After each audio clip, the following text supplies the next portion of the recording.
At this time, I'd like to introduce you to today's experts. Melinda Merrill is a National Committee for Quality Assurance Patient-Centered Medical Home Certified Content Expert, and she serves as Senior Program Director for the South Carolina Office of Rural Health. Ms. Merrill provides oversight and guidance for all programmatic activities of the South Carolina Office of Rural Health, to include the Medicare Rural Hospital Flexibility Program. Previously, Melinda was the Director of the Rural Health Network located in rural South Carolina. Susie Starling has worked in rural health for over 20 years. She started out as a nurse and now serves as CEO of Markham and Wallace Memorial Hospital, a critical access hospital in Irvine, Kentucky. Susie presently serves on several national and state boards and chairs the Rural Hospital Issues Group for the Federal Office of Rural Health Policy. Susie has numerous leadership recognition awards. Angie Ross serves as a nurse care coordinator for the Mercy Medical Clinic in Powell County, Kentucky, for Markham Wallace Memorial Hospital. Angie oversees clinical staff as well as the patient-centered medical home model to include the certification for it. Angie is a registered nurse and obtained a nursing degree from Hazard Community College in Hazard, Kentucky, and possesses over 10 years nursing experience, with nearly 8 years being in family practice. Bethany, are you on the line? I am. Can you hear me? We can hear you, but you're pretty quiet. Okay. That's better. Is that better? Yeah. Bethany Adams is our Senior Program Manager of the Small Rural Hospital Transition Project, and she will be facilitating today's discussion. Now I'll turn it over to Bethany, Melinda, Susie, and Angie. Kim, thank you so much for that wonderful introduction. Hello, everyone.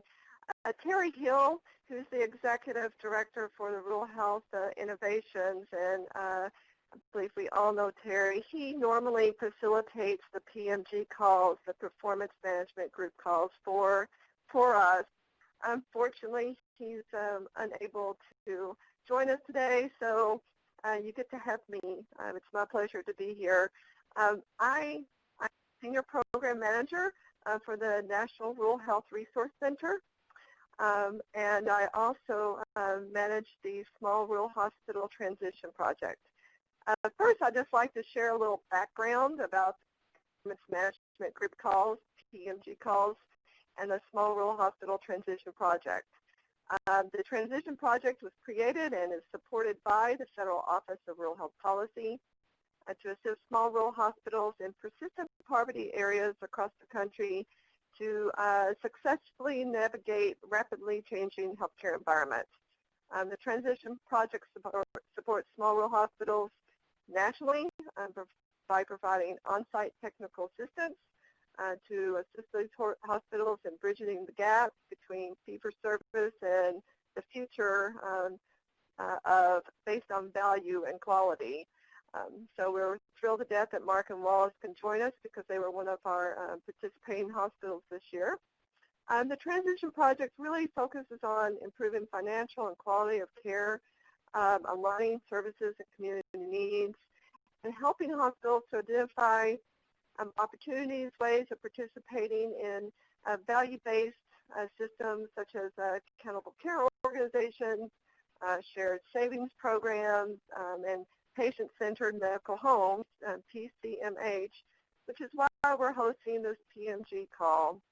The PMG calls are designed so that the audience, the hospitals in the audiences, you get to hear from real experts, your fellow hospitals, so it's peer-to-peer education, and then of course content experts. So today's PMG call should help hospital administrators, managers gain a greater understanding of Pcmh and the process, and we're thrilled to death to have Susie Starling and Angie Ross and Melinda Merrill to join us today. So ladies, thank you so much. We'll just jump right in this today and begin our discussions on how to develop a patient-centered medical home, Pcmh, and why it's important for rural hospitals to start this and take advantage of this opportunity. But let's just start with a good understanding of what is a patient-centered medical home, PCMH? Melinda, can we start with you? Would you like to explain really what is a PCMH? Sure. So can you hear me okay, Bethany? I can. Perfect. Well, thank you so much for inviting me today to participate on the call and for hosting this call, because patient-centered medical home is something that is very comprehensive, and it's something that is very new, and it's very, I will even use the word scary for a lot of folks. So I think getting more information out there and helping people to understand and providers to understand what it actually is very critical. So I'm happy to be able to be on the call with everyone today. To specifically answer that question, kind of at a very baseline level, a patient-centered medical home is a recognition program. So there are several national groups that we will talk about, I think, in a little more detail later, but just like we have the Joint Commission and other accreditation bodies for hospitals, we have accreditation bodies for outpatient and ambulatory care settings, and this is one type of program that those outpatient and ambulatory settings can be recognized under. However, we really see it as more than that, and the recognition programs were developed out of a lot of work that began really back in the late 60s. The American Academy of Pediatrics at that time had proposed some principles for patient-centered care that have sort of carried forward over the last few decades and have really been adapted and adopted over those decades into what we now consider patient-centered medical home principles. The principles that are out there have been adopted by all of the major primary care groups since around 2008, and they really laid the foundation and have formed the recognition programs that we have as well. So just kind of briefly, as a very broad overview, a lot of folks may be familiar with Ed Wagner on the call and his chronic care model. A lot of the framework there informs some of these features of a medical home, but essentially if you think about what we would all want when we visit the doctor, so patient-centered care that is a partnership amongst the patients, the practitioners, and families and caregivers, and that's provided in a way that respects the patient's needs, wants, preferences, and that the patients have the necessary means to provide and take part in the care that they receive. We also consider patient-centered medical home to provide comprehensive care, which really refers to the fact that a whole team of people are needed to be able to provide for the full picture of a patient's healthcare needs. So not only physical healthcare needs, but mental health care, prevention and wellness, as well as chronic care needs. Patient-centered medical homes also provide coordinated care, which speaks to that comprehensiveness, but it also goes across the providers, both for healthcare, but also specialty services, community services, and the like. We also consider patient-centered medical homes to be accessible, so patients can receive care in numerous ways and contact the providers in numerous ways through information technology, after-hours opportunities, and other types of accessibility. And then we also consider patient-centered medical homes to have a commitment to quality and safety, and so there's a real understanding of the needs of the patients and the strategies that can be used to help improve the care that's provided.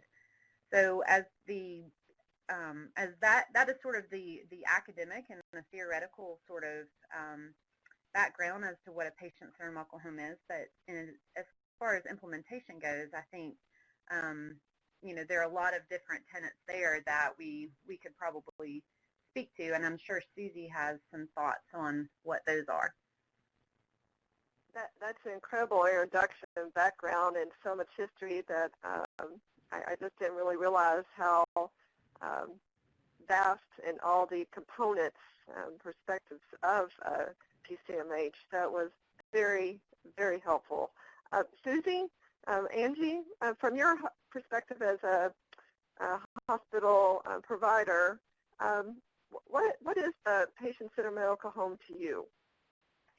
So I'll start it out, and then I'll let Angie follow up. But I'm Susie, and it's great to be here, Bethany.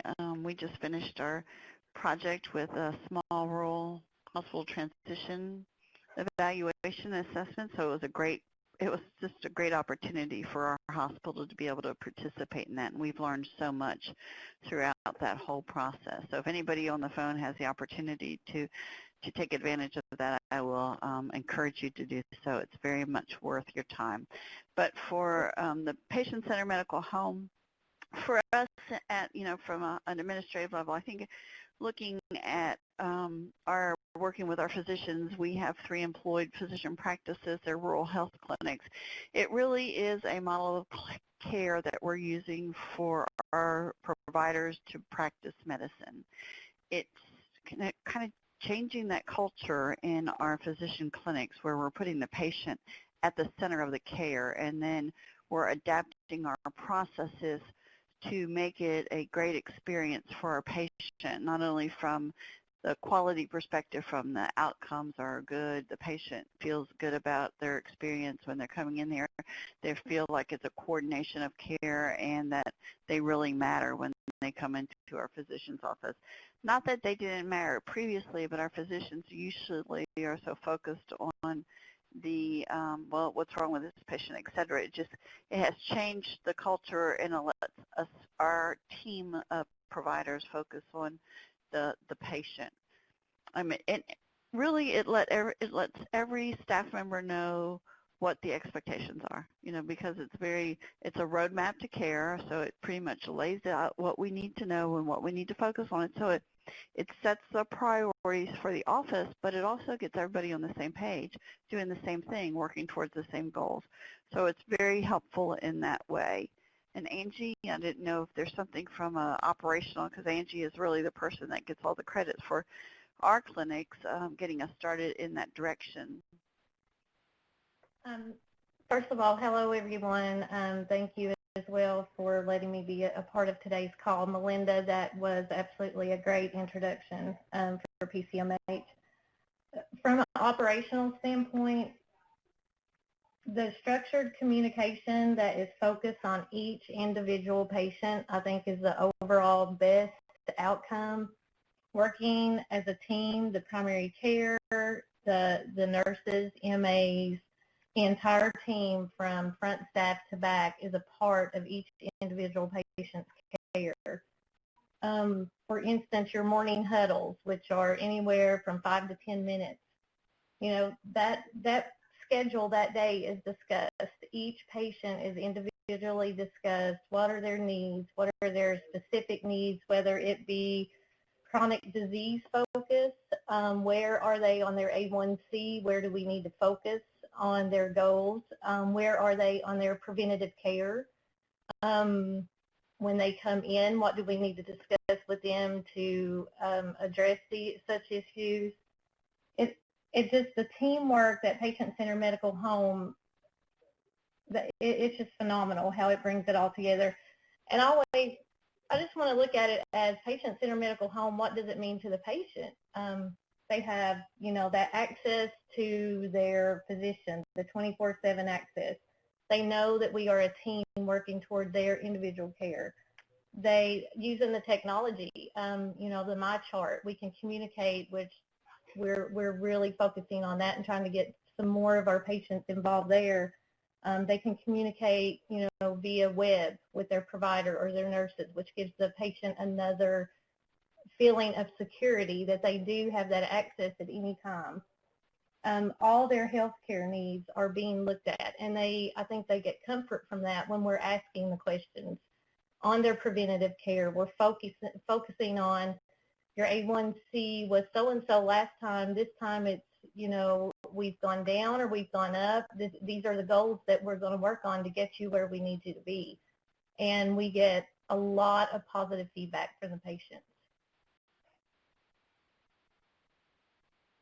That is fabulous. I'm so impressed about all the different components and how it's focused around the patient and on the patient. since it's a care model, and I guess this might be a dumb question, but I'm going to throw it out there anyway because this is my question. You know, is it something that has to be organized, managed through under one roof, or is it something? Is this care model that could be, say, multiple locations?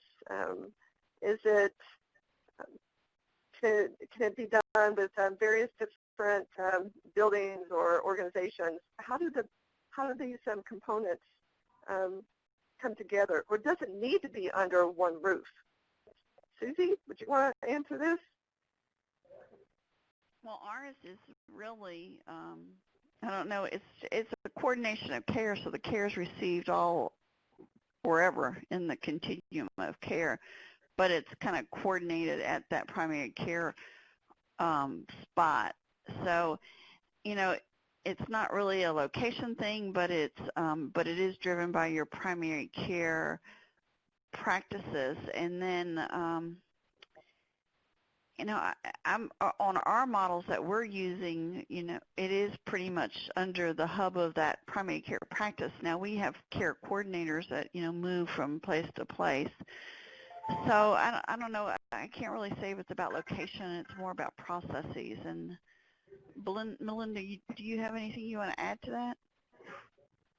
Sure. Well, I will say just from a you know, strictly accreditation process, it is a practice level recognition program. So, however, part of the reason for that is because the principles and the foundation of the patient-centered medical home are to build the relationship of the patient with that primary care team and that primary care provider. So, you know, kind of thinking back to that, you know, the old days of the gatekeeper model, it's no longer meant to be a gatekeeper so much as it's meant to be a conduit to the rest of the medical and the healthcare system. And there's, you know, not to introduce too much jargon, but there's a lot of discussion about the medical neighborhood and including the other pieces and parts of patient care and the connections that they provide to the medical home. So, so I think Bethany, you're absolutely right. It's not necessarily not functionally supposed to remain within the walls of the clinic, but the clinic is where it has to start. Absolutely, I can see that now, and I love the concept of the coordination there, where it's located, wherever you happen to be in that continuum of care. So why should a hospital really develop this care model? Melinda, why are your hospitals in South Carolina actively developing patient-centered medical homes? Well, I think that we're all fairly well convinced at this point that, you know, healthcare costs are continuing to rise. Chronic disease, particularly in the South, we know is continuing to rise and is becoming an issue of management for primary care practices. We also have market forces, and we have patients who are becoming consumers who are demanding more and more of our practices. So from a patient satisfaction perspective, I think Angie and Susie said this well. I mean, patients love this. It's something that certainly shows up and improves the patient satisfaction scores that everyone is paying attention to. It also it helps when you provide care in a team, it helps to reduce burnout for the team members. So it feels like more of an effort for the whole group, and as we're all kind of doing our piece to help take care of the patients, then it helps improve that morale for the care team. You know, we really promote this as kind of, and Susie used the word roadmap, we really promote this as the roadmap for how you prepare yourself, your providers, your clinics for value-based purchasing, value-based care, and the new alternative payment models that are here. They've been announced, they're here, and this is a great way for practices, clinicians to become involved in that environment and to really develop the processes that they need to be able to provide that care. Oh, that's Excellent. Susie, what was your primary motivation for developing a Pcmh at Markham and Wallace? In all honesty, it was a corporate-driven goal for us as from the corporate level. They're like, okay, this is what we need to do, which is, one of the benefits of being part of a system is that you have experts in different areas and they help you set the direction that you need to go in. So, but once when we started doing that, I mean, just from pulling back from it being the corporate saying this is the direction we need to go for all of our primary care practices, which is really a great thing because it's making it best for our patients that we serve. I really think from a small rural hospital perspective is, it's an expectation out there that, you're doing all these components of what the patient-centered medical home is. And so if we want to stay in the market and we want to be relevant in what we're doing, I think that if you have primary care practices, that if you're managing those, that this is the direction that you need to go. That it's a payer's expectation, it's the patient's expectations, and I think as physicians are coming out and looking at this new model of care in rural, physicians and providers are also looking for those components of focusing on what's important in caring for that patient. Everybody talks about the triple aim. It encompasses all of the components of the triple aim. So there's lots of different reasons why you should do it as a hospital if you have primary care practices. But I think as a rural provider, I think it helps us maintain our relevance, and we know what's going on, and we're competing with our urban counterparts. Oh, yeah, and securing those primary care labs. So we've all heard Eric and Michelle talking about how to have a process and work collaboratively with the physicians, align with them to prepare for the future. What a great tool to capture that as well, I would think. Yeah. And we're not, we're still in that fee-for-service. If you're a rural health plan, like your payment is different. But if we're going into value-based purchasing, this really sets the foundation for value-based purchasing, and it helps you to focus your initiatives and your priorities on what you need to be doing to prepare for the future. Absolutely. So while I have you, Susie, Angie, Melinda talked about a roadmap. So did you use a roadmap? What steps did you and your team take to develop this? Can you share some of those and give a little guidance maybe to some of the other hospitals on the call? I sure can. This is Angie. We absolutely did use the roadmap toward transformation.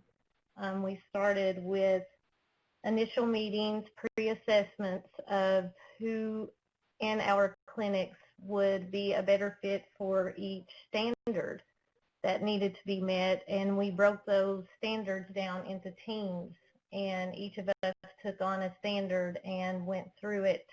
Each standard, each individual section of each standard looked at how our clinic was either were we meeting those standards or were we not, and what did we need to do to get there.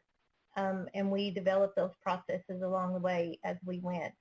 And being involved in that as, anywhere from an MA on the floor or one of the RNs on the floor, it just helps you learn the processes and helps you become aware of how important the patient-centered medical home is, get you involved. But to stay on track with your question, we started with a roadmap. We broke it down in sections by each standard, went through self-management, the performance improvement, our referral and tracking processes, our access to the clinic, our population health, of course, and then at the end of the road, we did actually get on board with care coordination.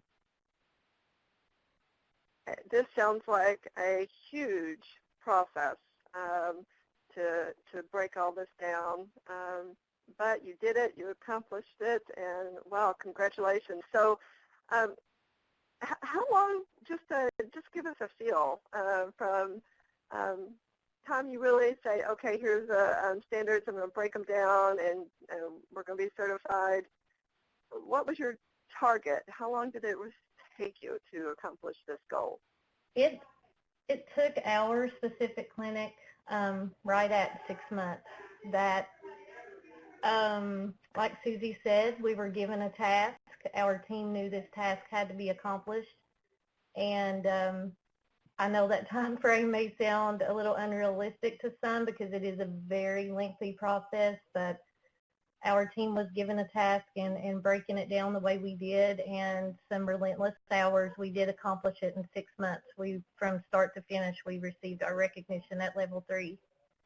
Wow, that is absolutely fabulous. If you had said a year, I would have said, wow, that is fast. So 6 months, I mean, you were had your running shoes on and gunning it, sure. So congratulations. Melinda, this process that's out there, can you give us a little insight about, where is this so-called roadmap? Is there a website? Is there something that they can reference? And what's the sort of an average turnaround time can say your hospitals are experiencing from the time they say, oh, here are the processes, I'm going to start it, and to be certified? Sure. So I'll just say, first of all, congrats to Angie and Susie and their team, because 6 months is a tremendous effort, and I just applaud that so much because that's a tremendous amount of work that you guys did and were successful at. So congrats. The national average for Pcmh recognition start to finish is usually about 12 months. We are working with clinics now that are, sort of at 18 months and about to apply. So it really depends on sort of the, where folks start from and where they want to get to. And there are 3 levels of Pcmh recognition from the National Committee for Quality Assurance, which is the sort of major, I guess, the primary body for recognition in the U.S. So you can become what's called a level 1, 2, or 3, and that's essentially how many points you get on this big book of standards. So there are 6 standards that exist in the NCQA framework, and each standard has various elements and then factors to for each group or each practice, to accomplish. And essentially, when we talk about the roadmap, that is the roadmap. So each standard, one of them is in the new 2014 standards is team-based care. So under team-based care, there are various elements and factors that are outlined, and it tells you in the overall document sort of what things need to happen in order for your practice to say that you have team-based care. And so those really are the roadmap and really are sort of the place where you want to kind of assess.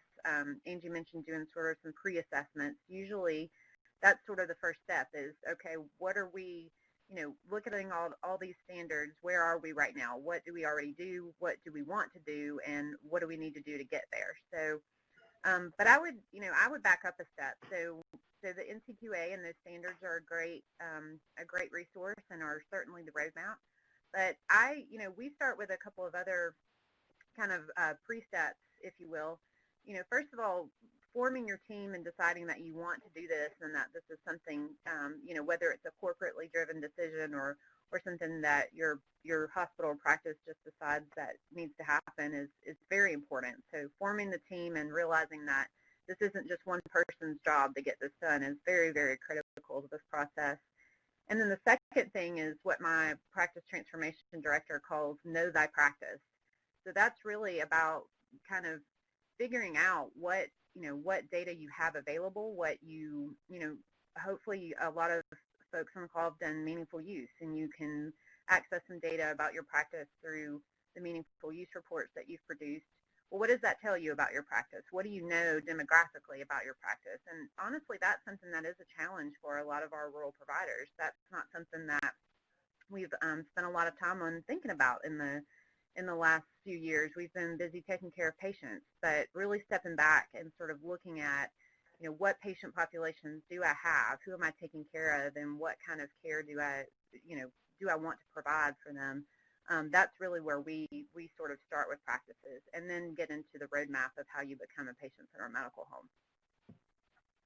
Great advice. And starting with the team, this sounds like such a large project, but obviously it's very, very doable. They're out there, so providers can do this, and we've got great examples, just like Mark and Wallace. They can do it. And the team approach, I really like that. If I was a patient going in to my primary care now, and knowing that instead of just having one person, that I have a full team to support me, I would think that's a real benefit.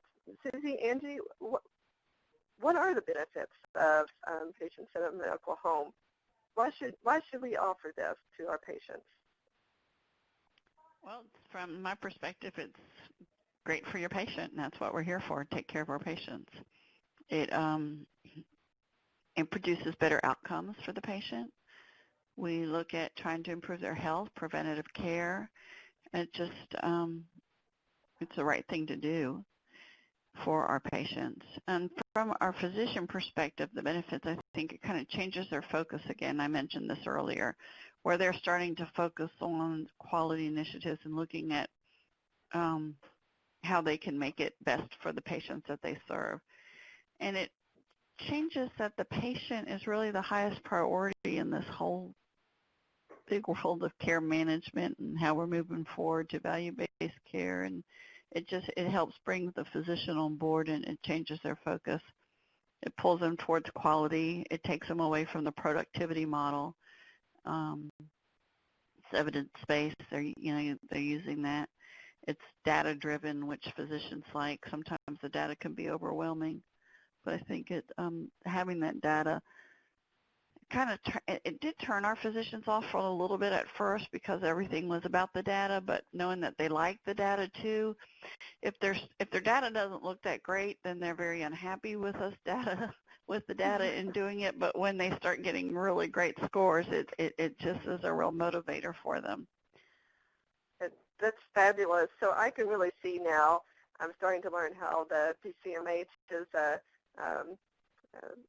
opportunity for the rural hospital to add value and prepare for the future, population health. So you're talking about utilizing data. A key focus for the future population health management is to help identify those populations that, for chronic disease or that top 20 or that top 10 that has the biggest impact, and how to target that care. You mentioned preventive care, identifying how can you use this to identify the patients for preventive care, or keeping them on track for if they're chronic disease patients? How does it help them stay compliant, or does it? Does it help you with any of these? Angie's probably a good person to answer that question. Yes, absolutely. As part of patient-centered medical home, one of our big focuses is their health maintenance. And within our specific EMR, with each visit, which, as I was telling you before, the pre-visit planning and the morning huddles, we discuss their preventative care. We focus on their mammograms, their colonoscopies, immunizations. With our women, we look at their bone density studies. And our EMR actually is set up to flag us and makes us accountable for looking at that at each visit. And we use that during the patient's visit. We look at it with our pre-visits between their regular follow-ups with their providers. If we see they have a mammogram, say this is an example, their mammogram is due within a month. They're not due to come back and see the provider for 6 months to a year.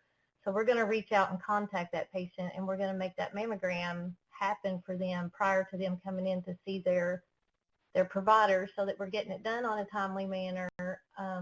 And as well, the result is there for the provider to review, and we'll have that at that patient's visit.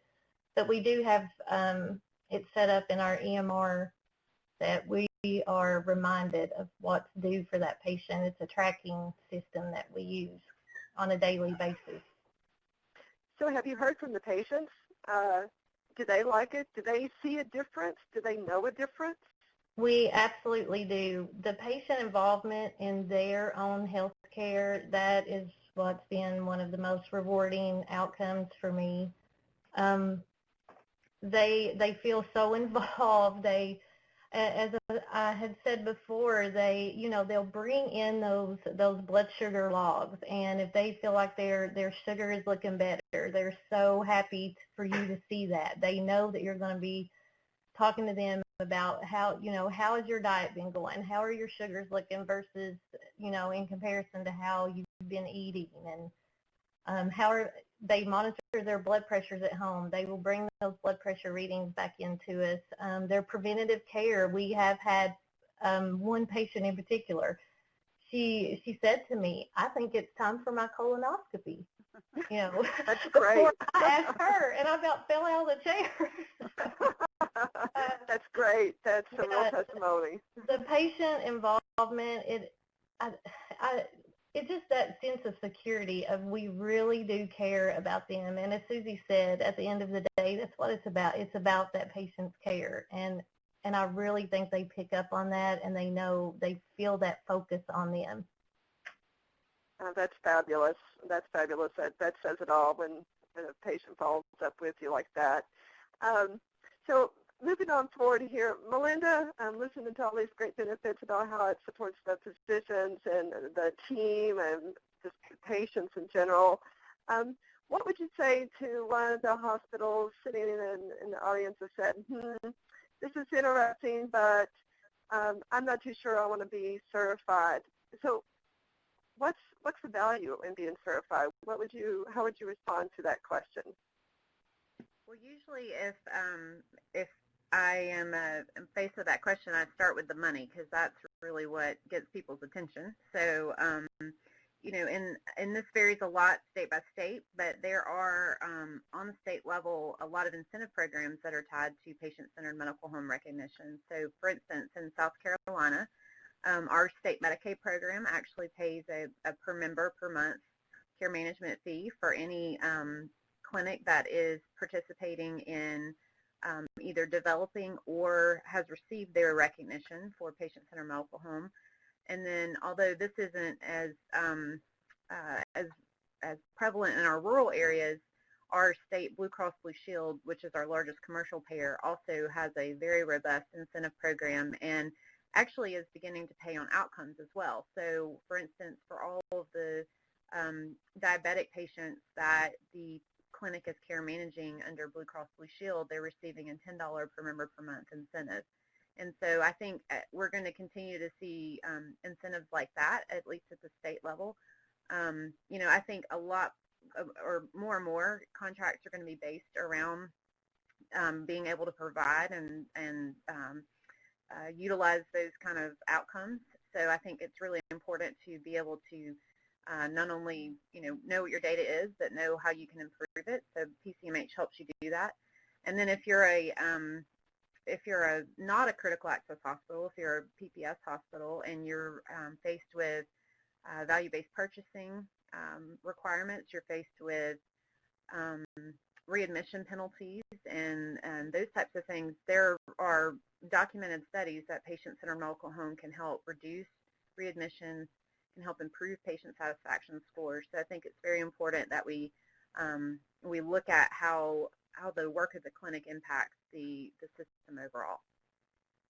Oh, wow, what an opportunity to increase efficiencies, and even if you just thought about it from that perspective of a financial award. Susie, is your hospital benefiting financially from the certification? we are having conversations with our payers related to contracting. Not at this time. I don't think we are. I think we will be in the future. I mean, there has been some advantages of that from a payer contracting part, but not significant right at this time. But I do. I mean, again, it's. I think being just the value of being recognized by the national NCQA is just, whether you stay in 10 years, whether you're still recognized as that, but really in the beginning of it, it helps you set your foundation and gives you direction on the way you need to go. And supporting your mission. And I know that you are such a fabulous leader, and your focus is always about quality. I think you said before, this is not always about the financial awards. I know that you feel very strongly about doing the right thing for your community.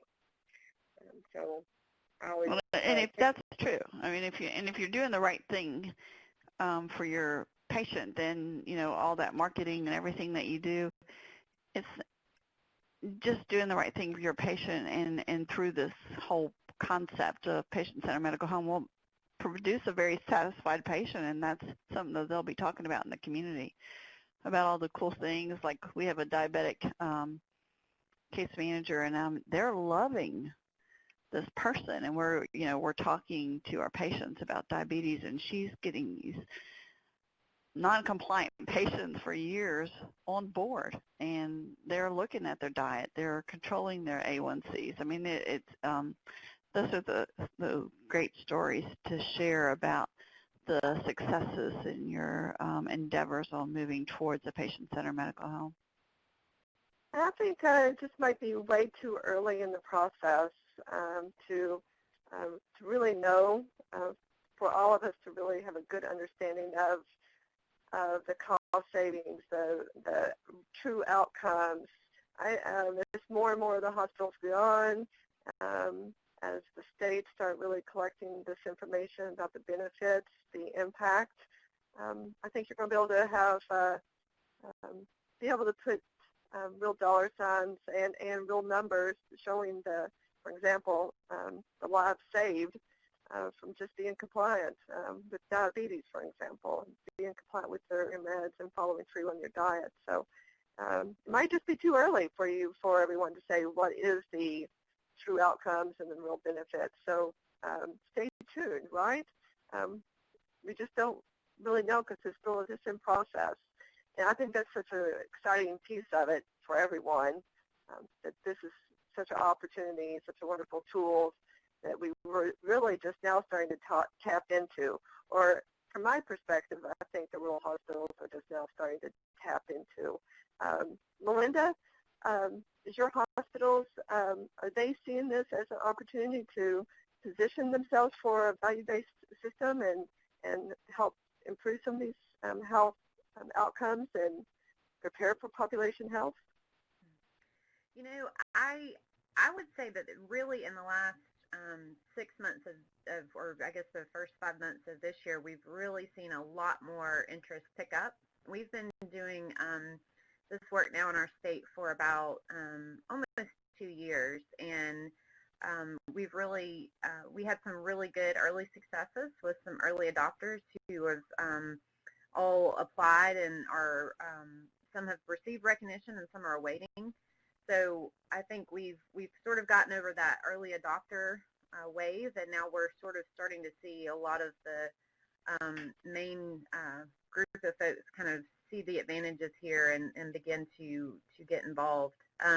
It does help that there is such a commitment at the state level in South Carolina to help drive a lot of this, and I think our hospitals see that and are really beginning to understand. And we really have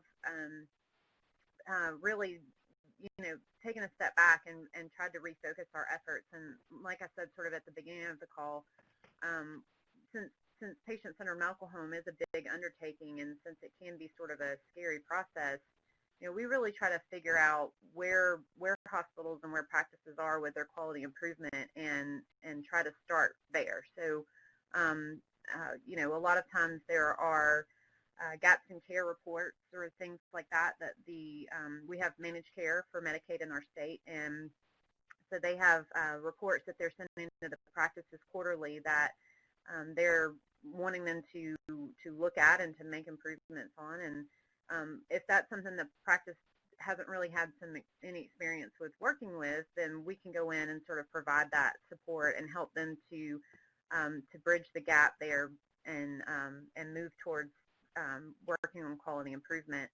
The other thing I'll say is that I think meaningful use, because PCMH is very much aligned with meaningful use, I think roughly about a third of the standards and elements in PCMH are based off of meaningful use measures.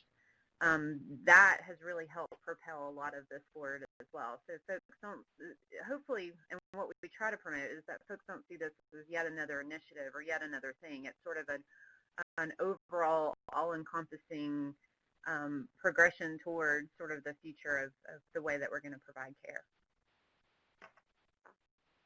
That is incredible, and all I can say is South Carolina is really lucky to have you and have this opportunity to have the state office there to help them. And in Kentucky, I believe, I see Ernie, he's on the call.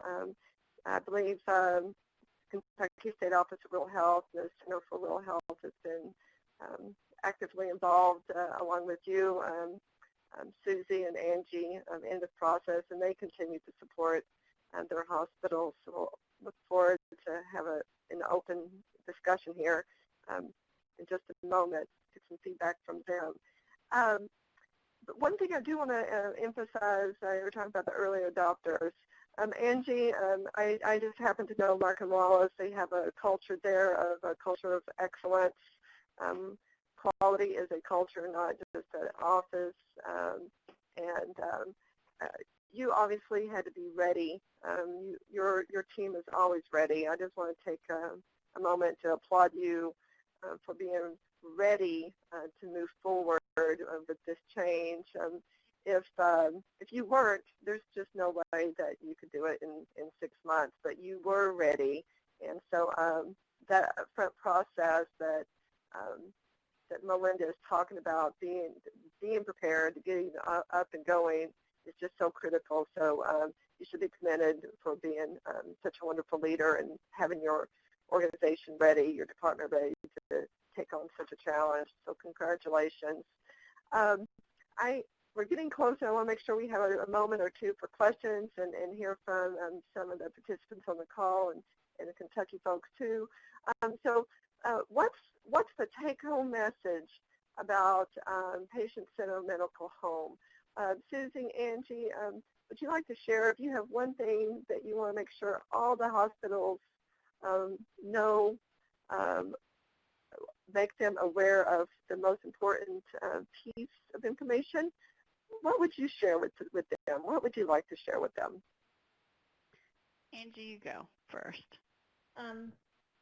As far as starting the process to become a patient-centered medical home, one thing, and this is quoted on the roadmap toward transforming your facility to a Pcmh recognized facility, one bite at a time.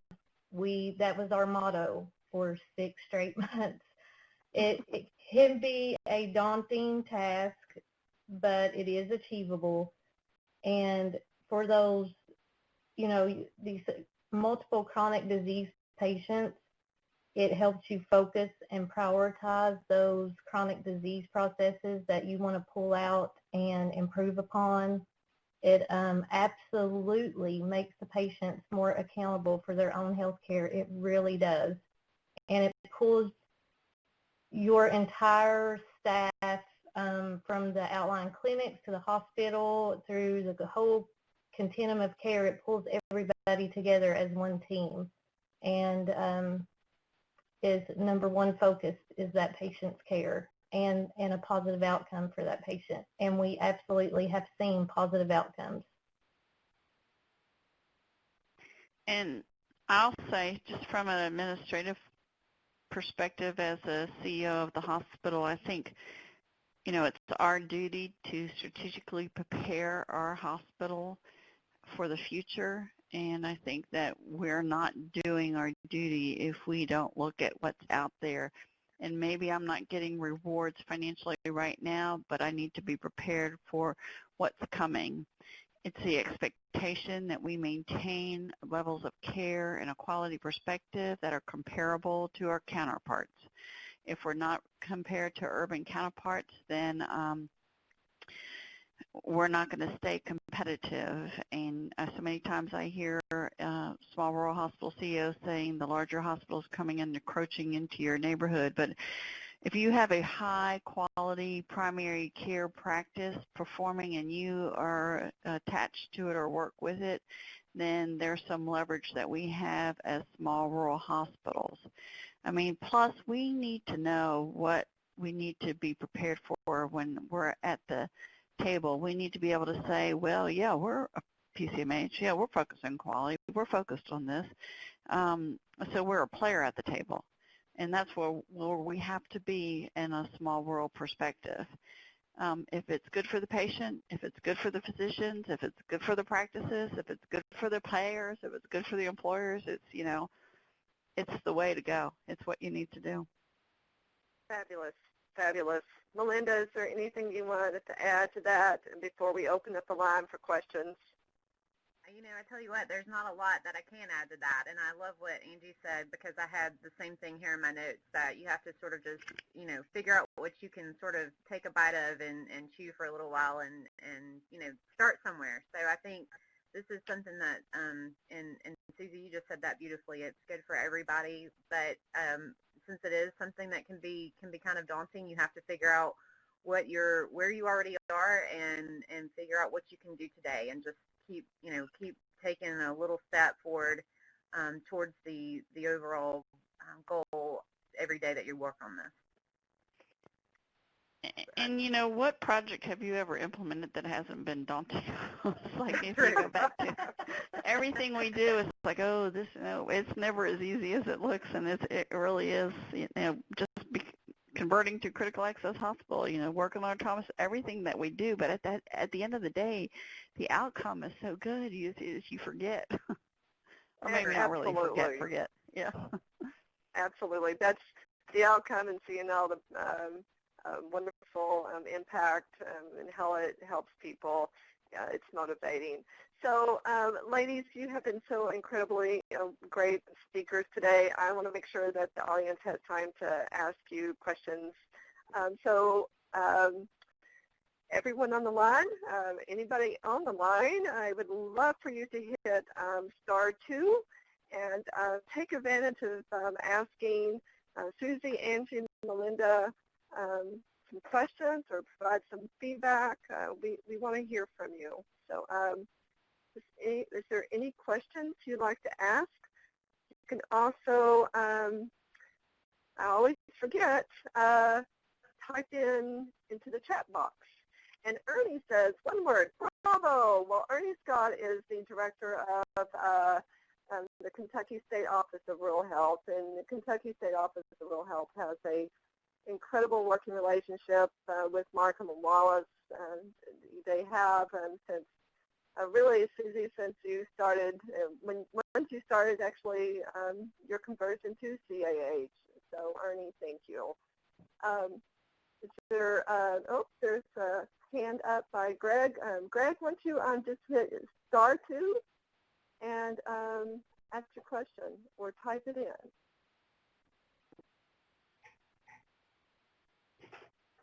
Or he may I, oops. I see that you have the speaker on, but I'm not hearing anything. Hello? There you go. Hi, Greg. How are you? No, this isn't Greg. This is Tom Nordwick from Uvalde, Texas. Oh, Tom. Thank you. Hi, Tom. How are you? Good, good. Just had a question regarding rural health clinics and their adoption of NCQA patient-centered homes, and are there any other steps that they have to go to that are unique to rural health centers? Melinda, is this a question for you? I can certainly speak to it. I think Angie's clinic is also a rural health clinic, but I will say we do try to ensure that the policies and procedures match up. So what is on the rural health clinic side, that it's taken into account for any new policies that are developed for PCMH. But you know, not really. There's not a whole lot that that we've found to be really different. I don't know if Susie or Angie have thoughts. This is Angie. Melinda, I really agree in using the roadmap, the policies, the procedures required, the standards being met. It really does match up along the way. I don't remember us hitting any roadblocks that us being rural health clinic, you know, made our process any different, or anything, any barriers that we would have to do, you know, cross that were any different. And I think I want to share, just as a quick reference, I'm not too sure if we shared this up front, both Melinda and Susie shared some slides that Kim sent out to everyone along with the agenda. Just some wonderful visuals, and then both of them had the processes and different. In fact, you had a different type of diagrams, but both are incredible visuals to help someone to understand. And so I'd encourage you to review their slides. I think that might be very helpful to you. And if you don't have it, Kim will probably send them back out. And thank you, ladies, for willing to share. Bethany, I'm sorry, it's Greg. Can I ask a question? Yes. Oh, I'm sorry, I disconnected. This is Greg at White Mountain Regional Medical Center. Is it is it easier to implement the patient-centered medical home if you actually own the physician practices?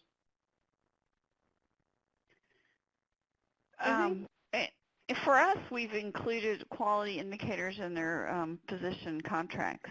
So, you know, so I mean, I don't know, because all of my physician practices that we have 3 provider-based rural health clinics with our hospital in different counties, and our contracts, you know, kind of focus have changed from productivity and moving towards more of those quality measures, which has helped our physicians be able to become more engaged in that cultural change. I don't know if it's easier or not. I would suspect that it is, because if you're setting the stage and you're setting the expectations and you expect them to be the leader, I mean, you have a little bit more control over it, but I've not dealt with any that are non-employed. Okay, thank you. Is there any more questions for them? Now's the time. I'll ask one last question, and then if anybody wants to have another question, feel free to star 2 to hit the, on your dial pad to open up the line, or just type it in the chat box. I guess this is Ernie, Scott, if you're on the phone, and this is to Ernie and Melinda. What else would you suggest to other state offices out there, how they can help their hospitals plan and navigate this? Ernie, if you're on, feel free to star 2 to chime in. And Melinda, you have any words of advice to the other state offices? Yeah, I mean, I think it's kind of up to all of us to get as educated as we can about this. As a model of care delivery, this is something that rural providers are going to be looking at, and are going to, you know, need us to have a basic level of understanding as to what it means and what the advantages and what the challenges are. So. Absolutely. That's definitely just trying to get the message out there, and that's what the state offices do so well, is helping to disseminate that information and moving it forward, getting it down to the hospitals and the management team. I think, Ernie, are you typing? And we'll just give this one more moment, see if he's actually typing. If not, Kim, can you tell? It does look like he's typing, but I just wanted to mention that the handouts that Bethany mentioned before are available to download. You can download them right through that box on the top of the screen. Just click on it and it'll allow you to download them. I want to remind everyone to take the short online assessment, and the link is right there on the screen. I will send out a link after the call as well. And to register for any upcoming help webinars or PMG calls, just visit our website. It looks like Ernie has stopped typing, so I'm not sure. Oh, and I don't see it, Ernie, so feel free to, if you're trying to get a message through, just start to. I like to say on behalf of the Federal Office of Rural Health Policy, the National Rural Health Resource Center team, I'd like to thank Melinda, Susie, Angie for sharing your expertise, your knowledge today.